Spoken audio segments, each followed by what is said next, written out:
बिस्मिल्लाहिर्रहमानिर्रहीम, अस्सलाम वालेकुम। कैसे हैं आप लोग देख रहे हैं मेरा YouTube channel SR trading club. आज का हमारा टॉपिक है गोल्ड के एनालिसिस। तो इंशाल्लाह गोल्ड के कंप्लीट एनालिसिस करेंगे।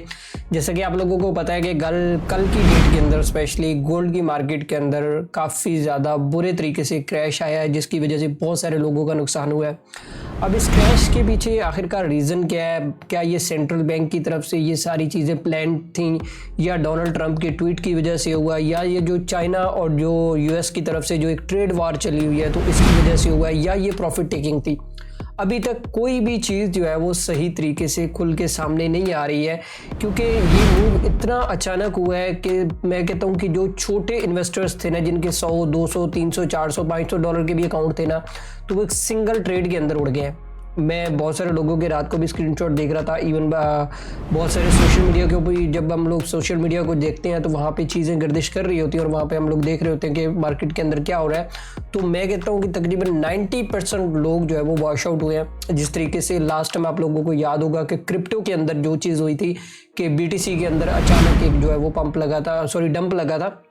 तो मैंने उसके बाद आप लोगों को, अगर आप मेरी वीडियोस डेली बेस के ऊपर देखते हैं, तो मैंने आप लोगों को बताया था कि ये चीज़ आप लोगों को गोल्ड के अंदर देखने को मिल सकती है। अब ये क्यों इतनी ज़्यादा पंपिंग एंड डंपिंग हो रही है, वो चीज़ें मैं आप लोगों को आगे बताता हूँ।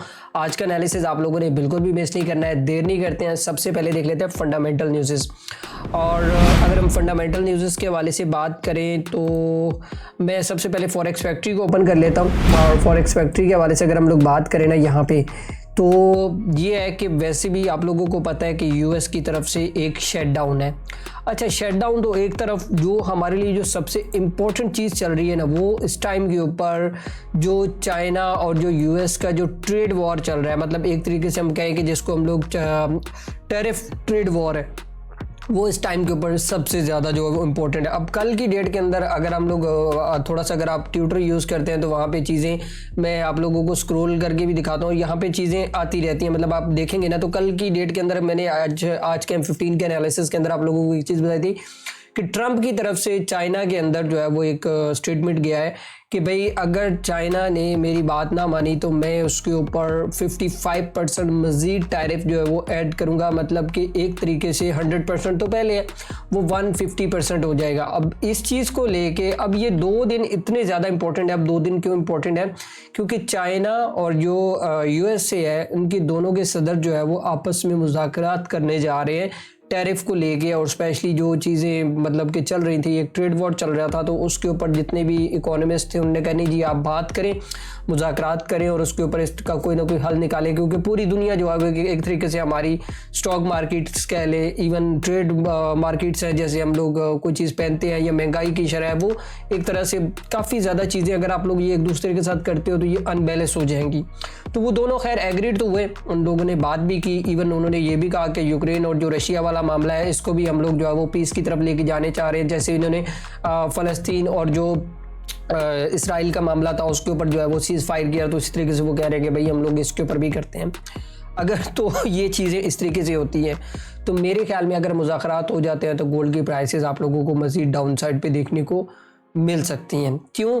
क्योंकि एक दफ़ा अमन सुकून हो जाएगा, रिस्क फैक्टर जो है वो ऑफ हो जाएगा। अब दूसरी बात कि ये जो कल की डेट के अंदर जो एक क्रैश आया है, तो इसके अंदर क्या ये एक प्रॉफिट टेकिंग थी? एक तरीके से हम ये भी कह सकते हैं कि पिछले, मैं कहूँ ना कि जब से मैंने ट्रेडिंग स्टार्ट की है, तो पिछले तकरीबन कोई 10 सालों के अंदर ये मैंने पहली दफ़ा ऐसा देखा है कि एक दफ़ा, हाँ, मैं हिस्ट्री पढ़ रहा था। देखो, वो तो मेरे पैदा होने से पहले की बात है कि जो मैं हिस्ट्री रीड कर रहा था ना, तो उसके अंदर ये चीज़ हमारे सामने आ रही थी।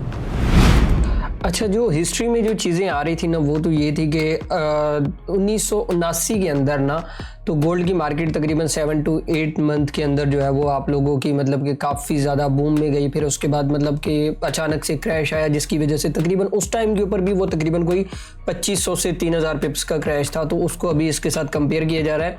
लेकिन मैं जो चीज़ समझता हूँ ना, मैं अपने बिहाफ के ऊपर बोलूँगा कि अब तक का मार्केट जो है वो काफ़ी ज़्यादा तब्दील हो चुका है। अभी क्यों तब्दील हो चुका है? वो इस तरीके से हो चुका है क्योंकि अगर आप देखें ना, मतलब जो 1 मिनट की कैंडल है या 5 मिनट की कैंडल है, फॉर एग्जांपल हम बात करें, तो वही वो भी 300 400 पिप की बन रही है। तो इट मीन्स के मार्केट के अंदर कुछ ना कुछ ऐसा चल रहा है जो मार्केट को बहुत ज़्यादा डिस्टर्ब कर रहा है। चाहे अभी सेंटर कुछ भी कहा नहीं जा रहा है, सीरियस बात कर रहा हूँ कि मैं खुद हैरान हो गया हूँ कि कोई ऐसी रीज़न ही नहीं है अभी तक सामने आ रही कि जिसकी वजह से देखा जाए कि मार्केट बहुत ज़्यादा क्रैश हुई है। तो बाकी टेक्निकल चार्ट को डिस्कस करते हैं, एनालिसिस बहुत ज़्यादा लंबा हो जाएगा, फिर आप लोग वीडियो को स्किप करना स्टार्ट कर देते हैं।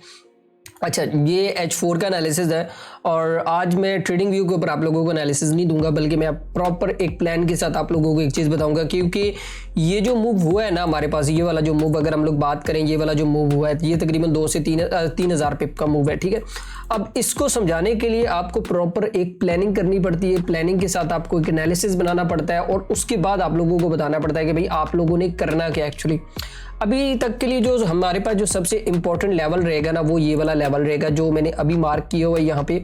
ये चीज़ अगर आप लोग देखें ना, यहाँ पे प्राइस अगर नीचे आती भी है तो यहाँ पे आप लोगों ने एक चीज़ के ऊपर फोकस करना है कि ये वाला जो लो है ना हमारे पास, ये जो प्रीवियस जो लो लगा है, अब तक का जो लो है, अब तक का जो लोएस्ट प्राइस है हमारे पास वो है 4006 की, ठीक है।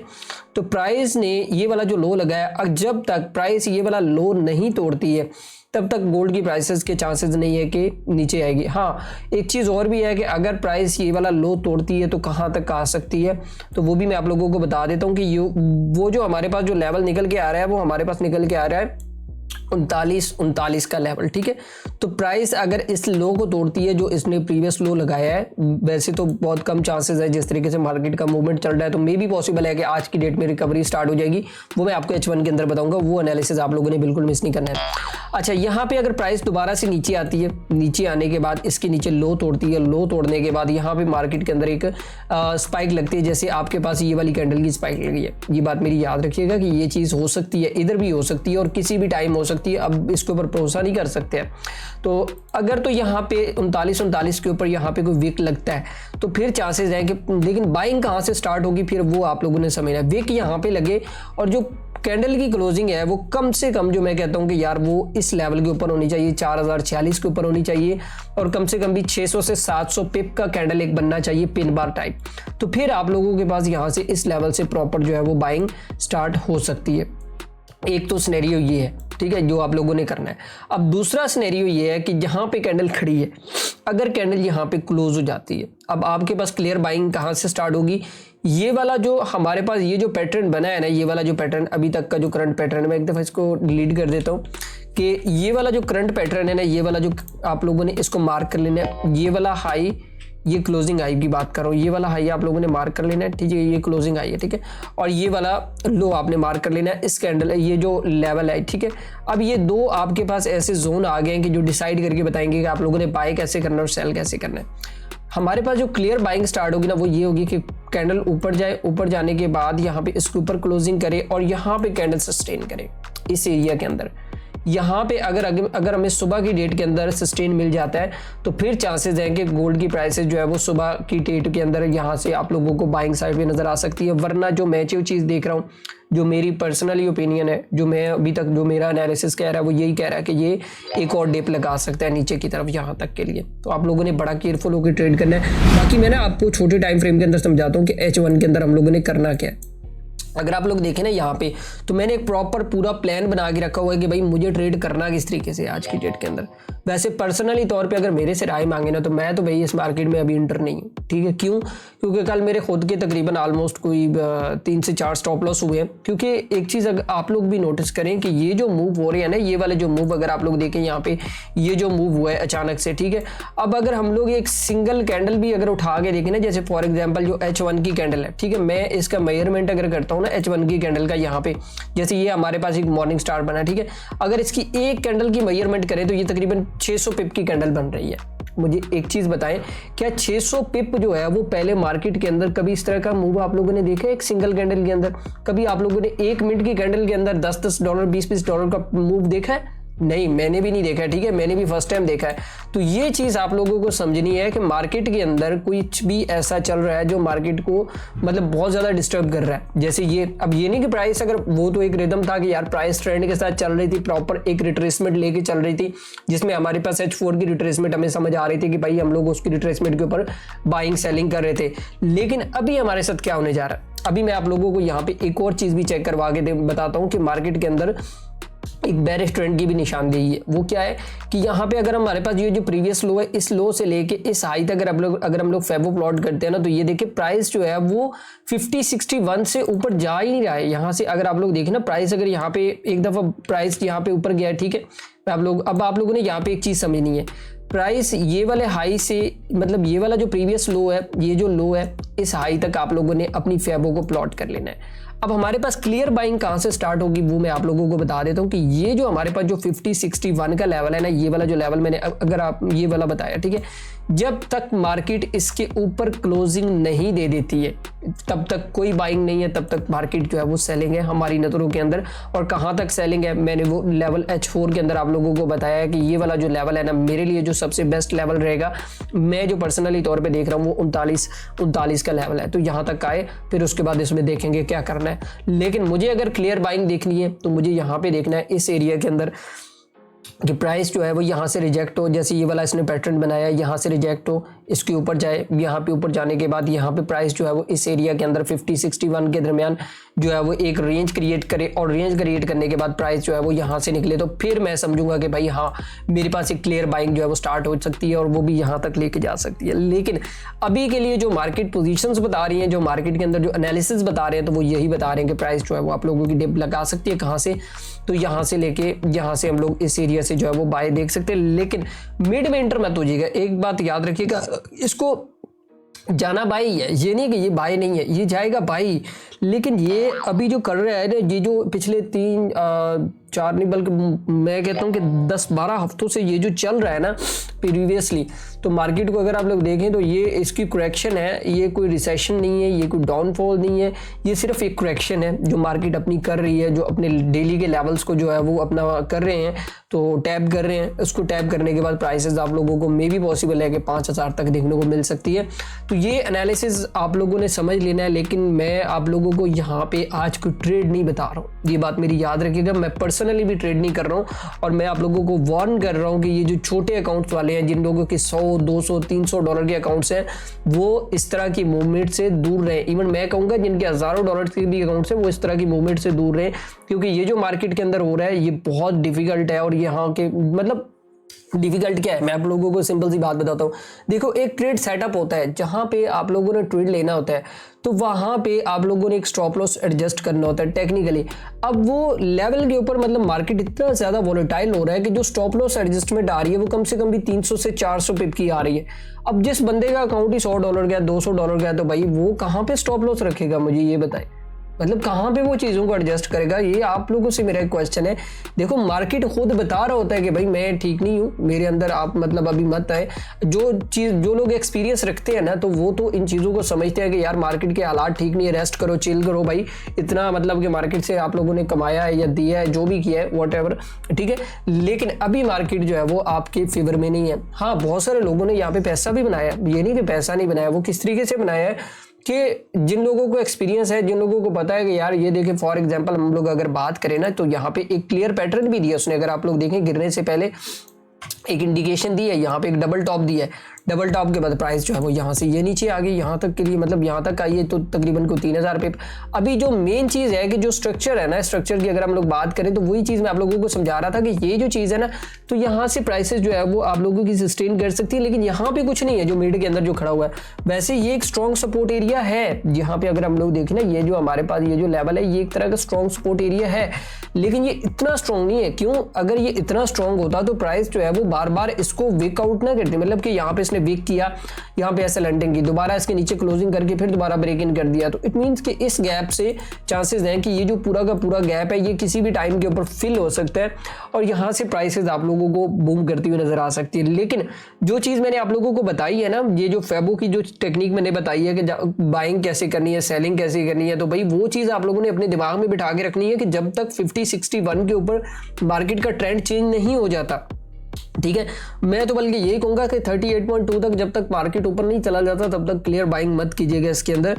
तो जो लोग वैसे अपना डिप के ऊपर बाय करना चाहते हैं तो उन लोगों के लिए जो बेस्ट ऑप्शन रहेगा वो 39, 43 और 39 का लेवल है, तो वहां से एक बाय लगाने के बाद आपकी ट्रेड फॉरन में भी पॉसिबल है कि फॉरन प्रॉफिट में जाएगी और आपने उसको ब्रेक इवन करके छोड़ना है, ऐसे आज़ादाना नहीं छोड़ना है उसको, ये बात मेरी याद रखिएगा। बाकी मेरे ख्याल में आज समझ आ गया होगा कि आप लोगों ने किस तरीके से ट्रेड करना है, किस तरीके से अपनी चीज़ों को जो है वो अंडरस्टैंड करना है। मैं आप लोगों को थोड़ा सा कम्युनिटी का रिव्यू दे देता हूँ लास्ट में कि कम्युनिटी के अंदर क्या चल रहा है। अच्छा, यहाँ पे मैं अगर प्रीवियसली अगर यहाँ पे देखें ना तो मैंने अपने जो मेंबर्स हैं उन लोगों को आज की डेट के अंदर कोई सिग्नल नहीं दिया और मैंने उनको बोला है कि भाई देखो कोई भी बंदा आज ट्रेड नहीं करेगा, ठीक है, 1-2 दिन ट्रेड नहीं करेंगे, को मर नहीं जाएंगे, मार्केट कहीं नहीं भागा जा रहा है, MT4 भी इधर है, सब कुछ इधर है, ठीक है। अच्छा, यहाँ पे मैंने जो लास्ट सिग्नल दिया था वो कल की डेट में दिया था और कल की डेट तक जो हमारी क्लोजिंग थी वो तकरीबन 390 पिप की थी।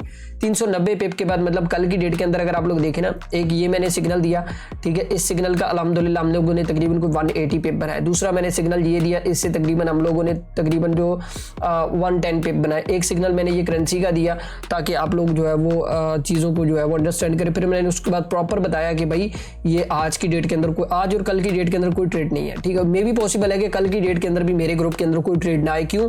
क्योंकि भाई मार्केट जो है वो काफ़ी ज़्यादा अनस्टेबल है। मैं किसी भी तरह का अपने क्लाइंट्स का जो है वो लॉस नहीं चाहता हूँ और ना ही मतलब कि मैं चाहता हूँ कि यार उन लोगों को कोई नुकसान हो। आप लोग भी ये चीज़ समझे, ठीक है।